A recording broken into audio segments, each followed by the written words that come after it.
Hey, what's going on YouTube? What's happening, guys? You guys have tuned into Rules for Rebels. In today's video, we're going to be covering a story from CNBC titled United Airlines will require all U.S. employees to get COVID vaccines, a first for domestic carriers. So we've seen a lot of tech companies, Facebook, Google, Apple, requiring their employees become vaccinated. But despite all the media articles coming out, there's a sweeping trend across the country where all employers are requiring vaccinations. Like the reality of it is it's a very small number of companies, at least thus far. It does seem to be growing. It does look that that's the direction things are going to be going.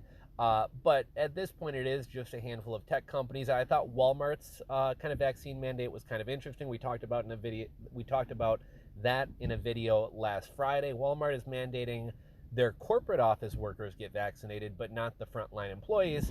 And to me, that kind of signals something, right? Like if you truly thought COVID was really dangerous, you would want all your employees to be vaccinated, especially your store workers, your frontline workers who are touching more stuff, who are interacting with the general public, who are around a lot more people. And so what that tells me, or my takeaway from that, is Walmart wants to kind of virtue signal. Walmart knows that professional, employees working in their corporate offices in Arizona are less likely to leave high-paying jobs in a state without a lot of other high-paying jobs than are people who are working for $9 an hour in Walmart stores. If somebody doesn't want to get vaccinated, they're making $9 an hour, and you try to force a vaccine on them, they can leave. They can find another job, probably paying better the same afternoon. Somebody who uprooted their life and left Chicago or New York or Texas to move to Arkansas to work for Walmart, who's making 150 grand a year, has built their career around Walmart, they're much less likely to leave the job or quit the job over a mandate like this. So to me, that was very telling what they wound up doing. But again, thus far, it's mostly been tech companies. There have been a few airlines who announced that new hires would be required to be vaccinated, but existing employees would not be. One other thing that we've seen a lot of is employees who are in unions typically aren't being forced to be vaccinated, even among a lot of the colleges, universities, and schools requiring students be vaccinated. In most of these instances, the teachers and employees aren't required to be vaccinated because their union contracts, don't allow for it. So maybe that'll be renegotiated in the future, but at this point, they can't force those employees to be vaccinated. Now, before we get into the story, one thing I just wanted to say, I don't want to let me know if I'm kind of beating on these stories too much. I've been, for the past year or so, I've been covering a lot of business news as opposed to doing make money online tutorials, though I do plan on getting more into that. We're going to be talking a lot more about affiliate marketing.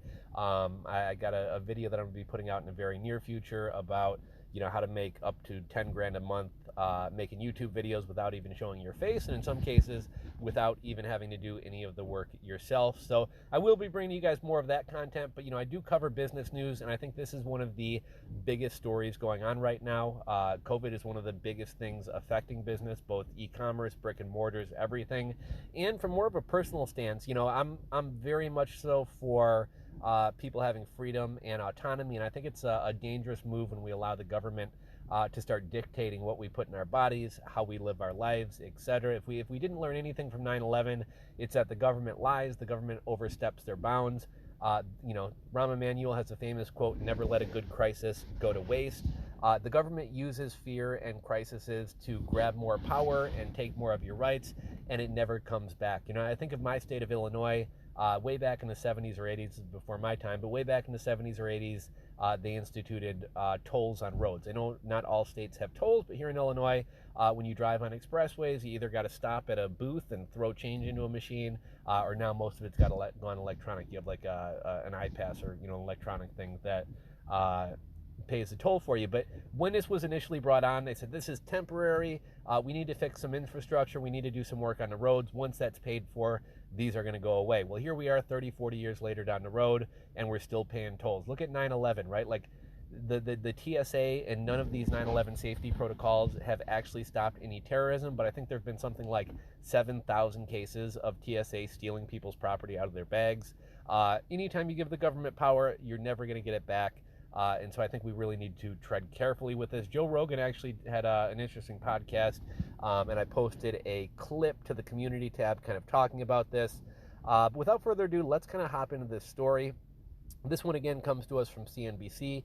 United Airlines will require all. Oh, I think I got totally sidetracked. So one of the things I was saying is like, I don't want to be like the anti-vaxxer YouTuber who all he talks about is, vaccine mandate business stories. But I think this is an important issue, and this is one of the biggest news issues affecting businesses, both e-commerce, brick and mortar. It's affecting people's careers. It's affecting all of our lives.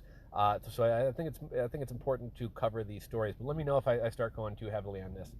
Again, CNBC, United Airlines will require all U.S. employees to get COVID vaccinations, a first for domestic carriers. And here's what's going to be really interesting. I saw the other day Spirit Airlines canceled something like 60% of their flights. I saw a bunch of clips on Twitter of nobody standing at the desks at airlines, people having to sleep over in the airports. And I'm actually getting a little bit nervous. I'm actually heading out west in a couple weeks here. And, I got an Airbnb booked. I got a rental car booked. And I'm actually pretty fearful that, there seems to be a lot of disruptions to the airline industry right now due to supply chain issues, not enough mechanics, not enough pilots, not enough people to work the desk, not enough flight attendants. And so I'm kind of worried about kind of running into some bumps in the road with my flight. And I have seen, I think, several major airlines have sent emails out to people who bought tickets and said, expect disruptions this fall. Please be patient with us. So it looks like more problems are to come. So it's kind of interesting at a time with labor shortages, at a time with so much disruption in the airline industry, that they're willing to risk, kind of pissing off employees or having people wind up quitting their jobs if they're mandated to get a vaccine. Also, mandating that people get vaccinated might be a hurdle to hiring people in the same way that drug testing for marijuana has always been a hurdle to hiring good workers. Not everybody who smokes weed is a terrible worker.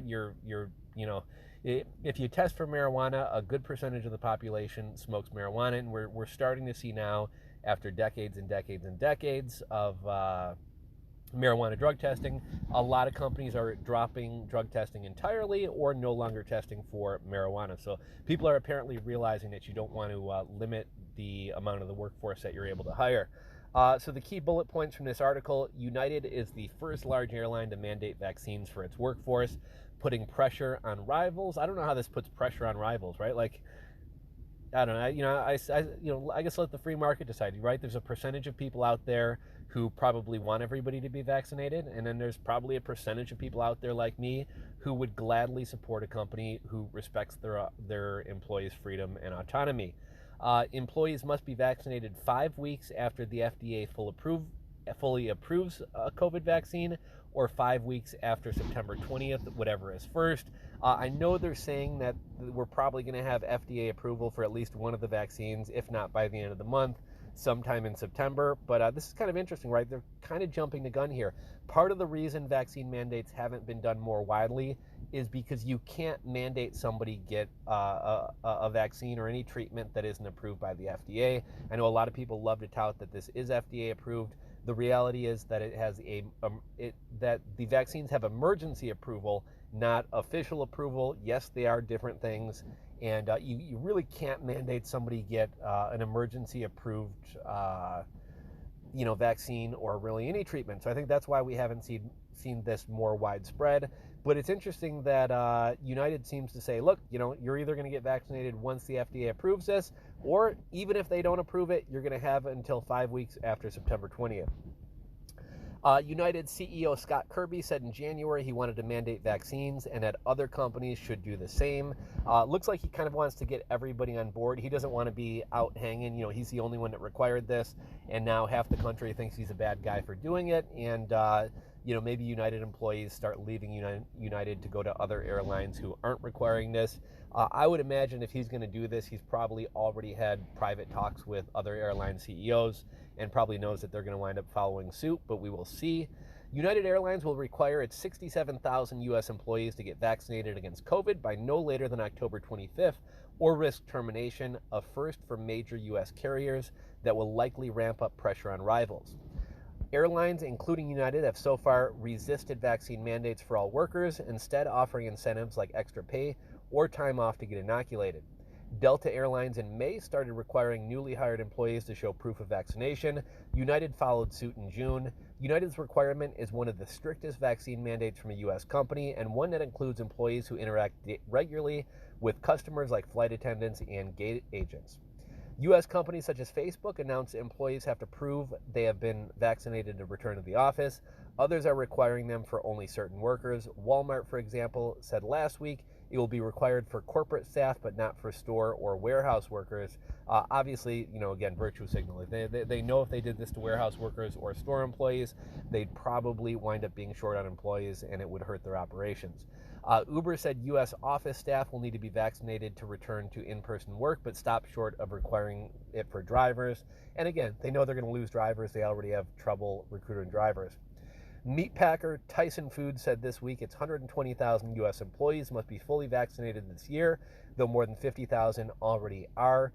Tyson's a terrible company. Working at chicken farms is one of the most miserable and toughest jobs ever. It's mostly done by illegal immigrants or new legal immigrants, which also happens to be one of the groups who is least vaccinated. I have a feeling Tyson may wind up reversing this decision because they're already dealing with worker shortages, and this is only going to exacerbate it. I believe we're going back to the United CEO here. We know some of you will disagree with this decision to require the vaccine for all United employees. United CEO Scott Kirby and President Brett Hart said Friday in an employee note, but we have no greater responsibility to you and your colleagues than to ensure your safety when you're at work, and the facts are crystal clear. Everyone is safer when everyone is vaccinated. Kirby said in January he wanted to make COVID vaccines mandatory and that other companies should do the same. I wonder if he's going to start, dictating how his employees eat and how often they exercise, because if he's concerned about people's health and well-being, that would be a good thing to do. Ending the COVID-19 pandemic is especially crucial for airlines. Among the hardest hit industries from the pandemic, while summer vacation bookings surpassed what most executives were expecting, the fast-spreading Delta variant is starting to weigh on demand. Over the last 16 months, Scott has sent dozens of condolence letters to family members of United employees who have died from COVID-19. The executive said, "We're determined to do everything we can to try to keep another United family from receiving that letter. United Airlines employees must upload proof that they received 2 doses of Pfizer or Moderna vaccines or 1 dose of Johnson & Johnson single dose 5 weeks after federal officials gave full approval to them, or by October 25th, whichever is first," the executive said. Exceptions will be made for certain health issues or religious reasons, said United. The mandate does not apply to regional airlines that fly shorter routes for United. Many of United's employees have already reported they've been vaccinated, including more than 90% of pilots and 80% of flight attendants. According to company officials, United didn't disclose the company's overall vaccination rate. The comparison, about 60% of American Airlines pilots are vaccinated, according to an August 5th letter to members from their union, the Allied Pilots Association, which encouraged aviators to get vaccinated. United didn't say what the company's overall vaccination rate is. The decision was partly driven by concerns about rises in COVID-19 cases. Last year during the fall and winter, company officials said, let's see, how much longer is this? Okay, so it's almost over. The Airline Pilots Association, which represents United's more than 12,000 aviators, believes the mandate is legal. It said the small number of pilots who don't agree with the policy or plan to remain unvaccinated should contact their chief pilot's office. Flight Attendants Labor Union, the Association of Flight Attendants, urged cabin members to get vaccinated after United's announcement. COVID-19 is a threat, the union told members. There are proven strategies to mitigate that threat. Vaccination is necessary to end the pandemic and the health and economic harm it has caused. American Airlines, for its part, said it hasn't changed its policy that encourages but does not mandate vaccines for employees. Delta Airlines said it is strongly encouraging workers to get vaccinated, but it isn't mandating it for all of its employees. Aside from new hires, more than 73% of its roughly 75,000 employees are vaccinated, it said. Southwest Airlines didn't immediately say whether it plans to mandate vaccinations. And here's what's kind of interesting.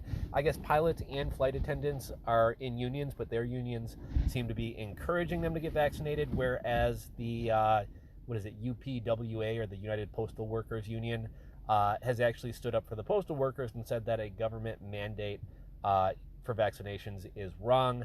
I actually got to get running, so we're going to cut this video off here. As always, would love to hear your thoughts. If you guys enjoyed the video, give it a thumbs up. If you're not subscribed, click that subscribe button down below. ring the bell. Thanks for watching, and we'll catch you guys on the next video.